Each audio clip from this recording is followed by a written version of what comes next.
জননেতা জনাব ইসাক সরকার ভাইয়ের ফুটবল মার্কায় কাজ করার জন্য আমাকে দল বহিষ্কৃত করা হয়েছে। যেহেতু আপনি ছাত্র দলের সাথে সংযুক্ত ছিলেন দীর্ঘদিন, কিছুদিন আগে আপনার দেখতে পাচ্ছি, ঠিক আছে, আপনাকে দল থেকে অব্যাহতি করা হয়েছে, সেই বিষয়ে আপনার মন্তব্য কি? ধন্যবাদ সকল মিডিয়া ভাইদেরকে। আসলে আপনারা সকলেই জানেন বাংলাদেশ জাতীয়তাবাদী ছাত্রদল ঢাকা মহানগর দক্ষিণ কোতোয়ালি থানা ছাত্রদলের আমি যুগ্ম আহ্বায়ক ছিলাম।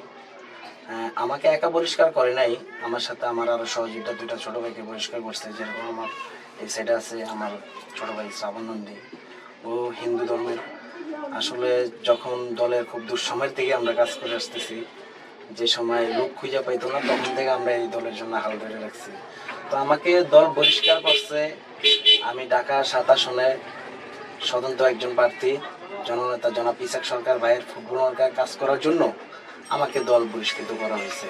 আমাদের জননেতা জনাব ইসাক সরকার ভাই, আপনারা জানেন উনি 365-66টা মিথ্যা মামলার আসামি ছিল। উনি 10 বছর কারাবরণ করছে, ওনাকে গুম করে দেওয়া হয়েছে, ওনার পুরা পরিবারটাই নির্যাতিত। তা আমরা ওনার একজন কর্মী, ওনাকে ফলো করেই আমাদের রাজনীতির জীবনযাপন। তো হচ্ছে আমরা ফুটবল মার্কায় স্বতন্ত্রতে ইসাক সরকার ভাইয়ের কাজ করার জন্য আমাদেরকে দল থেকে বহিষ্কার করে দেওয়া হয়েছে। তাছাড়া আমরা দলের কোনো ভাবমূর্তি নষ্ট করি নাই, আমরা কোথাও কোনো খারাপ কারোর সাথে কোনো রিয়েটেও যাই নাই। তো আমাদের কোনো এমনি ব্যক্তিগত কোনো ঝামেলাও নেই।